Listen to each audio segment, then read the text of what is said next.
my friends and my family. This is Trevor Chapman, modern day man, entrepreneur, achiever, purveyor of the good life, student of life, marketer. After over 10 years in business, tens of millions of dollars, I've learned this one thing.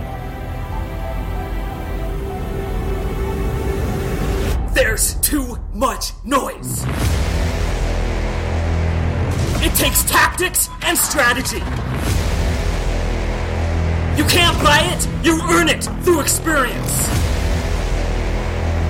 Failure after failure hones the craft. You must become a warrior. It's time to run. The experience you can't buy. You had to have earned it. It's my turn to give back and contribute. I share all of my lessons from 7 to 8 and from 8 to 9 figures. We'll see if it goes from 9 to 10, but I'm gonna give it all to you. Consistency, persistence, dedication, vision, time, discipline, work. I'm gonna give it all to you so that you learn from where I failed and you learn from my experience. My brothers, this is your daily fuel. And what's up, my friends? It is Trevor. This is a few days since I've been back from Mount Kilimanjaro. I've got a great message for you today. You know, the last few days I've basically been recovering from pulmonary and cerebral edema, in addition to actually getting back caught up with the myriad of projects and enterprises that I have going on. I was talking with one of my business partners on the logistics side, and he said to me just yesterday, Trevor, you are an asterisk with like 10 lines behind it. And what he meant by that is that I engage in many things at the same time, which is a double-edged sword because it allows me to be a high achiever, but it also requires then that I have a team of detailed individuals that can help carry out everything that I start. See, I'm a quick start. It's great to know yourself and know who you are. I'm a quick start. I can take an idea, a broad vision, gain momentum, get it from pre-revenue to profitable. But at that point in time, I basically pass it off to a team that I've developed over the last 12 years that helps me then make it consistently grow once it gets boring. One of the lessons that I am definitely going to teach my children, my sons, especially if they want to be entrepreneurs, is that they need to choose one thing and stick with it. And then that one thing that they stick with, they can build upon, right? But don't switch from industry to industry to industry. It absolutely resets you. That's not my message for today, though. Today, the message is one about team, and I'm going to share it with you. Day 4, Mount Kilimanjaro. We're probably at 14,000 feet, 15,000 feet. I don't know exactly. The country of Tanzania requires that if you climb Kilimanjaro, by law, you have to have a guide, assistant guide, chef, waiter, and a series of porters, anywhere from 4 to 6 people per person that's summiting. So we had a team of 12, 2 extras to carry my son up the mountain in case he got too weak, which is interesting. It happened to be me that they carried up the last little bit. But by day 4, the conditions that they were making food in were fairly horrendous. They had basically these small outhouses, a single hole that had been completely filled up in a small mound. If you catch my drift, I'm not trying to be grotesque, but I'm just trying to describe the situation so that you can understand what situation we were in. And they allowed the porters the locals only to use that particular bathroom. And the climbers, they had made, a concrete structure, and it was still a hole in the ground, but the hole was like 50 feet deep. No joke, it's the deepest holes in the ground for going to the bathroom that I've ever seen. I've been, all over the world with this. Anyway, I started to get concerned with the conditions that the food was being made in, but I said, hey, when in Rome, right? And so I went with the flow. Besides, they were cooking everything, and I thought it would be fine. My son wouldn't eat more of the strange foods, the meat that we didn't really know what kind of meat it was. And so not only was I eating my portion, I was eating his portion. Day 4, I came down with something. And coming down with whatever it is that I came down with ultimately affected me and messed me up to the degree where my body was weak enough to actually fall to pulmonary edema and then higher up cerebral edema. And so day 5, we wake up, and this is the day to summit. Remember, most people summit on day 7, 8, and then they descend on day 9. Day 5, we summited, and we descended day 5 and day 6 to get all the way back down. So we hyperextended the trip. We just worked, compressed the days into a smaller amount of time. We wanted to spend some time with some Maasai warrior friends that I had made, and so we had to compress the trip, and based on my past experience, I knew that we could do this. But I didn't account for that random factor of actually falling ill to potentially the conditions that the food was made on. I found myself that morning waking up at 1 a.m. We were supposed to wake up at midnight, but just being so weak that eventually it was 1 a.m. by the time I was up.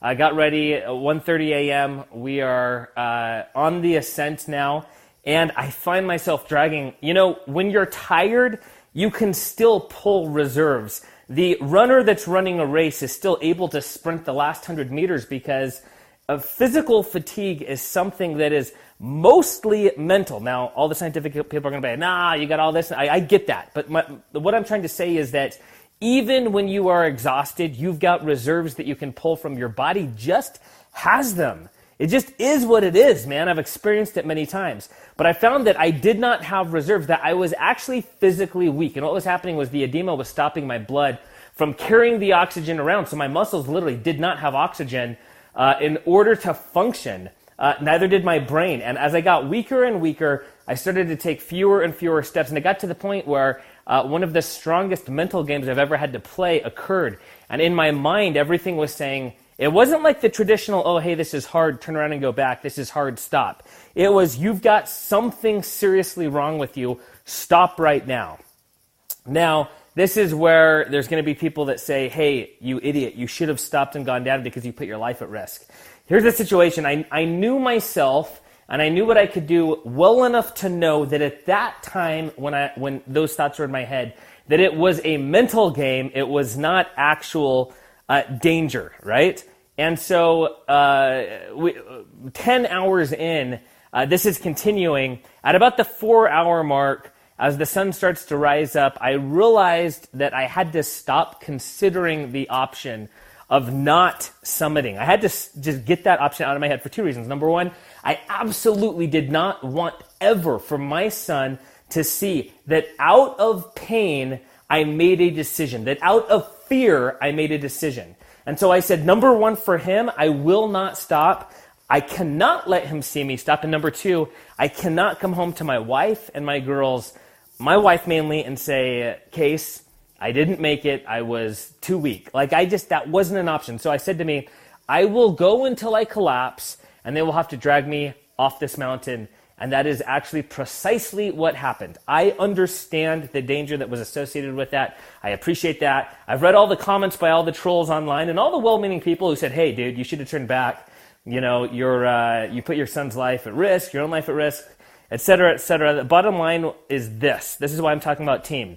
I trusted the men that I was with well enough. Had it only been my son and I would have turned back when I realized that it wasn't just being sick, that it was actually edema, that my lungs were filling up with fluid, and that I was hallucinating. When I realized that was happening, I would have turned back. But because I had these men that I had just spent 5 days with, that I trusted with my life and my son's life, I knew that I could keep going. And so I made the decision then that I would continue, and that if and when I collapsed, there were enough of them, there were 4 of them with us on Summit Day, that they could take me down in time for me to recover from altitude sickness. We got up to the top of the caldera, and that's when I finally let the guides know the condition that I was in. And I said, Jace, go with them and summit without me. They looked at me. I said, guys, there's something really wrong. I lifted my hand up. They felt my gloves soaking wet, literally to the point where you could drench it. Yet it was negative 20 Celsius. Yet if you would have pulled my gloves off, you could have wrung them out, and actual moisture would have dripped out of them. That was how sweaty I was. So I was more than just suffering from pulmonary and cerebral edema. I was suffering from sickness as well. I was getting extreme cold sweats. At this time, I'm starting to get out of it. We're up at probably 19,600 feet on the caldera in the wind. The hard part is behind us. It's a couple hundred meters to the top now. and I realized that I do not any longer have what it takes. But because I made it to the caldera and I was conscious at this point in time, I said, Jace, go and summit without me. They're going to hurry and do it. He could have made it there in 15 minutes and made it back, and they could have taken me back down. And now is when I start to lose my ability to make decisions. They drug me around the corner into a wind shadow. And in that wind shadow, they reached down and felt that my clothes were absolutely drenched. My base layer, all my mid layers, my shell was just keeping that moisture in. I had literally soaked it. And so they stripped me down to my underwear, and most of those wet clothes they shoved in a pack. But then the head guide, Gabrielle, which has become a dear friend of mine, someone I have incredible respect for, took off his jacket, his mid-layer, his gloves, put them on me. You know, all the clothing that they had taken off, he put his on me, and then he put my wet clothes on him. And when he saw that I was not going to continue, that I physically couldn't, he asked my son who he wanted to go with to the summit. And my son, I only learned this when the local newspaper was interviewing my son. He said to them, if my dad's not going to summit, I'm not going to summit. And they said, oh, apparently looked at each other. The next recollection I have is I come to, and I've got my arms on either of their shoulders, two guys on either side, Gabriel on one side, and Baraka, the assistant guide, on the other side, carrying me up to the summit, literally carrying me, dragging me with my feet dragging behind me. And I've got moments of clarity with either zero memory or very foggy memory. I remember at one point in time, I come to and I'm looking straight up. I look forward, and I think I came to because I couldn't breathe. I was like that. So they opened up my chest, and they were shoving eucalyptus into my mouth to kind of open up my lungs. And I looked, and I made eye contact with my son, who was up ahead of us, stopped, looking back and watching me being drugged up the trail. And in that moment, I had an emotional moment where tears didn't just moisten my eyes, but for a moment they streamed from my eyes, for two reasons. Number one, it pained me that my son saw me in this moment, that no father wants his son, who he is on a trip to help him learn how to be a man, see him be in such a weakened state. But number two, and that's probably only counts for 5%, the other 95%, is I recognized the love that these men had on either side of me, that they were willing, because of the respect that we all had gained. It would have been easier and absolutely called for them just to drag me and haul me down the mountain. Instead, they were hauling me up the mountain to get me to the summit so that we could all summit together and have that experience. And that is why I experienced the intense emotions at that moment. Was I felt the brotherhood that existed, between all of us in that moment, and I was overcome with gratitude and love. My friends, the team that you build around you is going to determine whether or not you summit. It's going to determine whether or not, when your business life is in jeopardy, whether or not you make it. When you are unable to perform, they will perform for you if you have built the relationships, the expectations, everything requisite to move forward. If your entire business is dependent on you and only you, then in moments of faltering, in moments of doubt, in moments of extreme discomfort, you may stop, and your business will grind to a halt. Subsequently, your customers will not be serviced, your family will not be taken care of, your dreams will be put on hold. But if you build a team that understands the vision, that understands the expectation, but more importantly, a team that loves you and respects you, then when you can't walk, they will put you on their shoulders and they will walk for you. They took me to the summit, we took photos, and then they drug me down 10,000 feet down that mountain in Africa, which is the tallest freestanding mountain in the world, the tallest dormant volcano in the world, the roof of the African continent. They drug me down 10,000 feet. and then helped me recover in full. Please consider your team. If you don't have a team, start building one now on paper. The people that you will need to help. What are the easy things that you can move forward? Get the book, Rework by 37 Signals. Rework by 37 Signals, and read about the requirements to start building a team. You should understand your own climb so well, your business so well, that you are able to then tell someone with exactness exactly what must happen in order for you to summit, in order for you to succeed in your business. Start by hiring VAs. Any business today, any business, can benefit from virtual assistants. And virtual assistants are going to be from $2.50 to $5 an hour for excellent VAs. My friends, you can do this. You must do this.